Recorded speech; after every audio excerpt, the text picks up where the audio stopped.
to God, I am Hunkpain! What's good everyone, welcome! I hope you enjoyed the gameplay of Zephyr against level 9199 Steel Path enemies in Warframe, or known as level cap. If you did, hit the like, subscribe for more content, and let me know in the comments below what you think about this Warframe. Now remember, we take things to level cap not as a show off, but to test the weapon or the Warframe to its limits, fighting enemies at their prime EHP and their prime damage output.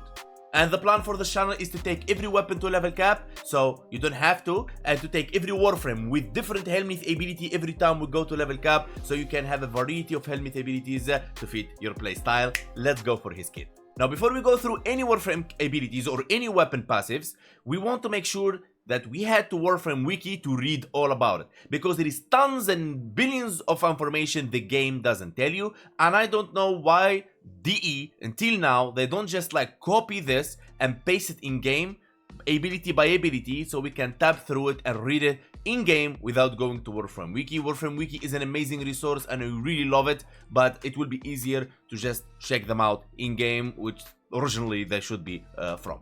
And with feedback, we always improve games. Passive: Zephyr moves faster and falls slower while airborne. Also gain 150% critical hit chance with weapons while airborne. Now if we look at the wiki, what it says here, the most important, look, slower and need more, her equipped weapons gain 150% critical chance bonus. That additively stacks to the bonus of the critical chance mods. That's very important, because if it was multiplicative, it was flat, it would be different approach. But since it's additive, so it will be 150% of what you have technically. So let's take a look. Jumping up in the air, right click, you'll be falling slowly. So if we take for example my dual toxicist, which has like a low critical chance right now, look at that, boom boom, because it's additively, okay, look at that.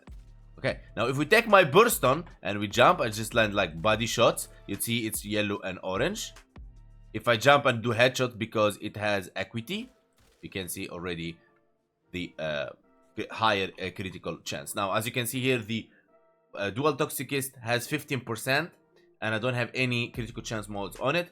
Burst on has 120% critical chance, so you can already tell the difference. I wouldn't say it's like crazy, let's say top meta helmet ability, passive, but it is very good. I like it, but I hope the critical chance is not additive, it is flat. That would make things different. Tailwind: hold while airborne to hover Zephyr while reduce movement from the air.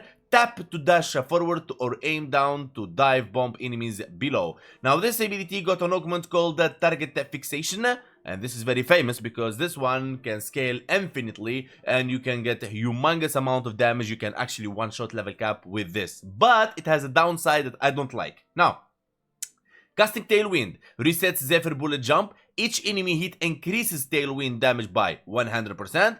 Damage resets upon being on the ground for 2 seconds. Now if we take a quick look about this ability really quick, and there you go, look, now like this, it doesn't do much, but what I love about this ability actually, and why I keep it, is when I jump and hold, I am permanently in the air and I am like F16. I'm just gonna be like taking down all those enemies from above, and you'll be saying, okay, now you're gonna be dying, right? No, that comes the third ability that we're gonna explain. Okay, so when we use the augment, we will be doing this, going up, going down. Okay, let me show you and how this scales forever, baby.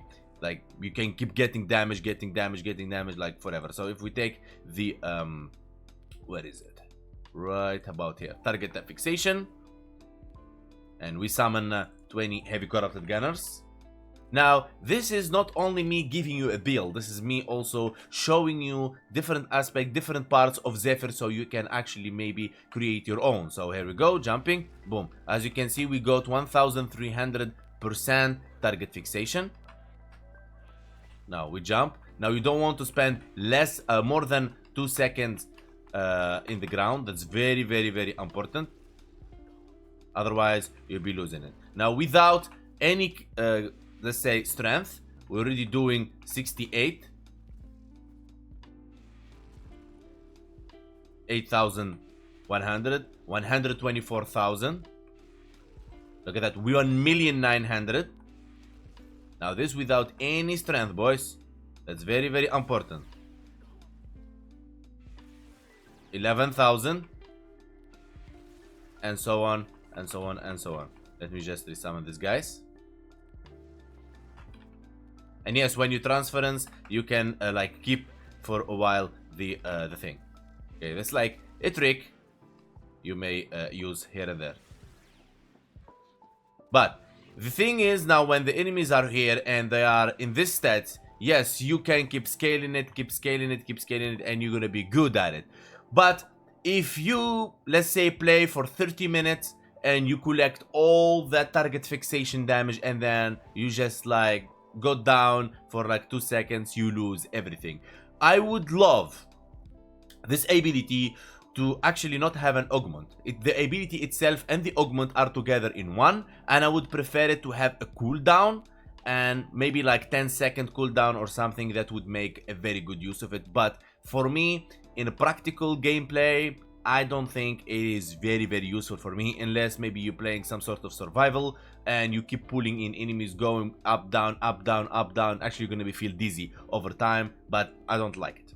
Okay, it's really powerful, it's really good. If it's your style, build around it, you'll be good at it. It's really powerful and it will not fail you as long as you don't fail the 2 seconds and so on. Air burst. Launch a burst of massive dance. Air. Hold to send enemies flying. Tap to pull them onward. The burst damage increase per enemy hit. Now, it got an augment called Air Burst Rounds. Each enemy hit by Air Burst increase secondary damage by 40% for 14 seconds. So, if we come right here and we summon those enemies, if I tap, I will pull them in. Now this makes sense for you because the first ability, how things gonna work. So you pull with second and then you smash them with first. So that's how his kit technically made with the augment. Now if I hold, you push them away. See that? Now it's easy to understand the augment, we don't need to showcase that. Now, when it comes to the third ability called Turbulence, create a windshield around Zephyr, redirecting all incoming projectiles. Now this is a very powerful one. Now it got an augment called the Jetstream. Turbulence augment. Turbulence increases movement speed by 40% and projectile speed by 100% for Zephyr and her allies. Really nice if you want to really move fast between tile sets. Maybe you're doing a capture, exterminate, or rescue, or stuff like that. So if we let enemy go, we don't pause them, and we use the third ability, you'd be seeing, you see that little windy thing that I have around me. I don't know if you see it, like maybe I'm using the wrong energy shit. Oh, there we go. So you technically will not die if enemies are hitting you straight on your turbulence. You see that? Even I'm rolling around. Now, if we just stop those enemies really quick and we go to Warframe Wiki really quick and we scroll all the way down and we see the turbulence right here. Zephyr surrounds herself in turbulent winds that after the trajectory of incoming enemy bullets, beams and projectile expanding energy protected. The shield is spherical and reliably deflects visible projectile with noticeable flight time. Now, if you look right here, casting speed is affected by natural talent and cannot be recast while active. Wind visual effects are affected by Zephyr chosen Warframe energy color. Now, this is the augment that we talked about. And here even they tell you even tips and tricks. Also here, turbulence with above average ability range is effective shield missions, objective in defense and mobile stuff. Now new players that fails in defense missions, they would love to actually have that. Now if you look here, turbulence does not deflect area of effect attacks and explosions. So Eximus units, they will give you a very hard time, especially the let's say, let me summon the heavy critical gunners. Let's say, for example, the Shock Eximus unit will give you a very hard time when it comes to this. I'm going to use this. Now it's active. Now this is area of effect I'm receiving. You can see the heat there. You see the blast. We got knocked down. And that's what explains later on how we're going to save ourselves from knockdown. So, you want to watch out for Eximus units. And this is very important because you want to learn how to prioritize your enemies. Now, if I come right here, the first enemies I want to take down is Shock Eximus. Shock Eximus is your worst enemy. This is the first target. And then you want to take Arston Eximus. And then you want to take the Arctic Eximus. These are very important to take. Now, of course, the Energy Leash is very important, but not as important as these, because these guys are really nasty. So this guy, then you can pick Arctic or Energy Leech, which one you want to take out. That's totally up to you. But Shock Eximos is the first to die. Every single time. He will beat you at shield gating. He will beat you at every single gameplay you want to go for. Now, Tornado creates a deadly tornado that seeks out and engulf enemies. Tornado deal the elemental damage type they absorb the most. Shoot engulfed enemies to inflict extra damage. Hold for stationary tornadoes or tap for wandering ones. Now, it got an augment called the Funeral Cloud, so we're gonna look at it, of course. Create 8 additional tornadoes. All tornadoes are 50% of their original size and won't pick up enemies. Now, these tornadoes are really nasty, and you can do crazy shenanigans with these guys. Now, before we look, we need to check the wiki. Look at all this kind of information that it tells you. Ragdolling, magnetic damage type, anti-physical damage, tornadoes share the same visual effect. Like all this stuff that the game doesn't tell you. But enemies immune to ragdoll effects, such as units with overguard, will instead be slowed. Now that you wouldn't know, the game doesn't tell you. But anyhow, if we summon those guys really quick and we summon our tornadoes. Now, if I tap, the tornadoes will be like so moving. See that? If I hold, you can summon the tornadoes the same way like we just did. See? Now, if we use the weapon, you can see in the tornadoes, really quick. There we go. Now we summon more enemies. You'll see they're gonna be taking damage as well. You see that? Yeah. They think of it as the tornadoes. They redo the damage that you do with your weapon. That's why the Sampotis melee weapon is really powerful when it comes to these tornadoes, because the wave and it like redo the damage. Now, upgrades. If we go to the tornadoes funnel clouds right here, create 8 additionals, but we're not gonna be picking up enemies. There we go. Boom. Now you see we have different tornadoes, like 8 of them. Now this is what you want if you want to use, for example, the most of the damage. Now if we use our Sampotis as an example, and this is how we used to one-shot the Archon and so on. Let's say Sampotis. There you go. Because Sampotis has a very unique trait. Slam attacks release 8 explosions in a 40-meter line. Heavy slam attack release 4 explosions in a wide forward angle. That's very important. Okay, so that's what you want to check. Let me just do this. And then we summon, let's summon 20 heavy craft gunners. Now you see guys, I'm giving you more than one build that you can think about if you really like into this. Let's go, boom. Now if we jump and then we slam, jump, slam, okay. Now we just like summon more enemies. You see the damage they're taking over and over again. Now that's the point of what we're doing right here. You can see right there, boom. Now let's summon the enemies once more.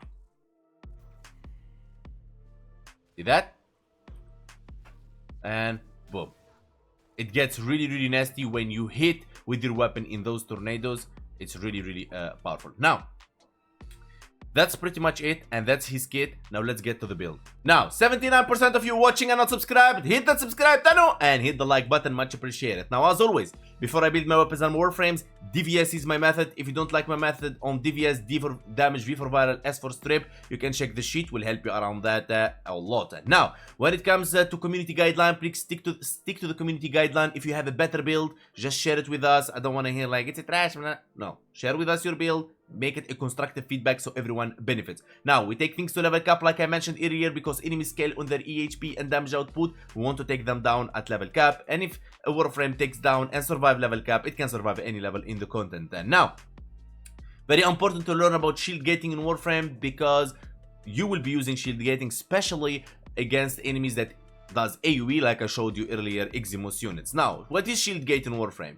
Now, shield gate in Warframe is simple. When you receive a fatal blow, you don't die, you lose your shield. You become invulnerable for a certain duration, that's the gate. The duration is affected by how much shields you have. 1150 shields is equal to 2.5 seconds invulnerability. Simple as that. Shield gating is simply when you lose your shield, you get it back using a helmet ability, or you can use some mods that converts energy used to shields. Simple as that. Now, when it comes to the Archon Shards, they're always optional except the casting speed. Casting speed is really important and you want to have it. But here comes the 2 duration. Depends on the build and depends on how you twist things around. Duration Archon Shards is important. Maybe you switch them for strength. If you're using a different helmet ability, it's flexible. Now, the Tau Forged Violet Archon Shards, they're very important if you're using, for example, melee weapons. But they are not really necessary, okay? But they are amazing boost. I keep them if sometimes I want to use my Sampotes with the tornadoes. Okay, because it amplifies the damage and it's multiplicative with the tornadoes. It's complicated. But let's go now for the build. Here we go. Brief Respite. When you cast an ability, the energy you spent will be converted to shields. That's how you shield gate against AoE enemies, because the turbulence will save you, but not against those that does AoE, especially at level cap. They will take you down one shot. Primal Sure-Footed to resist knockdowns. You don't want to get knocked down like earlier I showed you when we was showcasing the Eximus units, but Primal Sure-Footed is not necessary for low to mid game. You can take it off and replace it with anything you want. Primal Sure-Footed only necessary for high level gameplay, because high level enemies, they are increased also in damage. They can one shot you even if you have 27 million overguard. They will get one shot. So don't just don't get knocked down. I don't care. Use Primal Sure-Footed, use Unairo. I don't care. Just don't get knocked down. Now, Primal Continuity for duration and Brand 5 for strength. Equilibrium, energy pickups to health, health pickups to energy. You get the point here. Now, instead of Equilibrium, if you want to use any Ogmon, this is the spot for it. Now, if you want to go for target fixation, there you go. The way I design my builds, I always do my best. When I create it, it is a high IQ build. So you can fit almost any helmet ability in there for your style. And also you can maybe put like some mods to change things around. So I try to keep it an open build for you to change things around on your likings. Okay, if you want the tornadoes, it's really easy and you can just do it like so. Okay, boom, boom. Okay, Ogre Reach for ability range and Primal Flow for energy max, Rolling Guard for bad situations, and trust me, you want it when you're going to high level and end game. And sometimes I would say, oh, we don't need it. Probably they're just using Vazarin to dash on themselves. Don't worry about that. Stretch ability range, Streamline for ability efficiency. It's not, let's say, 100% needed, but it's nice to have. His ability costs a lot. Like, look at this, 70 with Streamline. Look at that, 100, 75, and this is 25. Look at that. Like, you want to reduce the energy consumption really with Streamline, but if you don't like it, you can replace it with whatever you really want. Now, Arcane Energize for energy. Arcane Aegis is optional. You don't need it, but it's optional. But it's nice to have it triggered, because Arcane Aegis and the Grimoire techniques is the only way you can regenerate shields while you're taking damage. What I mean, now in Warframe, when you're taking damage, you don't regenerate shields. And if you lose all your shields, you need 4 seconds to regenerate. If you lose part of your shields, you need 1 second to start regenerating. So that's very important. So Arcane Aegis, when it triggers from time to time, it's really nice to have. But if you don't like Arcane Aegis, you can replace it with whatever you want. A Fury, Strike, whatever. You choose your favorite Arcane and you just go for it. Arcane Aegis is not a key here. It's just a small extra, let's say, help survivability to ensure that you minimize, let's say, you running away or roll guarding or shield gating in the game. Simple as that. Now, that's pretty much it. You can use all the weapons are available in the channel. We're not gonna show that. Nautilus Prime, this is the build for it. Tenacious Bond for critical damage. Verglass Prime with a Riven for CC to get the 50% plus critical chance. If you don't have a Riven for Verglass, it's okay. Run Prime is a rifle or Vorklock, you'll be as good. Now, let's test this out. Before that, we go for the helmet. Now, you can use any helmet ability you want. It doesn't matter. But since I'm doing DVS, my weapons will carry the viral. But Smite is the new reworked Oberon. Now, Smite, it's true, it's single target, but at high level enemies, it can actually kill an enemies nearby that main target with 5 meters. Think about it like a nuke for 5 meters. Now, it can go for radius of 10 meters right there. This ability, it will armor strip enemies 100%, and it doesn't work actually with ability strength, and it will will overguard strip enemies no matter how much overguard they have, and how much doesn't matter, and also will deal damage to them based on their HP. So the higher enemies, the higher Smite will scale. My love for this ability is not only what it does, but also its scale. So if we summon really quick here, let's say a Thrax Centurion, I'm gonna summon one of Thrax, and then I will summon, let's say, 19 Heavy Corrupted Gunners. So if we take a look really quick at if I shoot this guy with Smite, you see he's armor stripped and he deals nearby damage. Now if I shoot this guy, you see the amount of damage is different. Look, boom, boom, boom. Now if this Thrax had a higher HP at level cap, he will be dead. Okay, hope you get that. That's very, very, very important. Okay, now the point is, when we get so many Thraxes, like this, 20 of them, what you actually can do, you'll be like tapping and actually killing them. Look at that. It's just beautiful. You can see that it has a mini small AoE to it, because it works based on HP and 5 meter around enemies. So how this build works is really simple and easy, and it doesn't require much effort from your side. First thing first, you want the third ability always to be active. That's how you save yourself from incoming bullets and stuff like that. But remember, Tano, you will not save yourself, for example, from let's say Thraxes with melee weapons. So that comes rolling guard in there, because it works on bullets and stuff like that. Okay, so even if you are on the sky with the first ability, Thrax have their charging jumps, but it helps in a way that you can stay alive with that. So now when you cast the tornadoes on the ground, it will actually slow them down, which is really, really nice. But the point here is we're going to be up in the sky, right? And we will take them down while we are up. Now any enemy with overguard, we hit them with smite, smite, smite, smite, boom, boom, boom, boom, boom, boom, boom, boom, boom, boom, boom, and we are good to go. Now when we are fighting enemies that are not Thrax, for example, if we pick Heavy Corrupted Gunners, they are easy. They're not really crazy. We use the third ability, we're good to go. And we're gonna be jumping, hold the first ability if that's what we want to do. Now remember, using a melee weapon, it will take you out from the first ability. So think about Zephyr, he's a primary and secondary Warframe. Okay, he's not a melee 100% unless you're gonna be doing some potes and that kind of stuff. So the tornadoes, smite, and we're just gonna be shooting them and taking them down like so, while we are up in the sky like a F-16. Now there is a lot of weapons I can suggest with this, like the Akarios and any weapon that you think fit, AoE weapons, and you're gonna be like airplane flying on top of them, taking down enemies. Or she's worth it 100%. And this is the end of our video. I want to say thank you so much, guys, for watching. I hope you find it helpful. If you did, hit the like, subscribe, comment, and let me know if you want to join my Discord. Link on the description. Follow me on Twitch, TikTok, Instagram. Thank you so much. Special thanks for Hall members, special VIPs, and this video donator and Hall of Donations. And I hope you find this video helpful. And see you guys on the next video.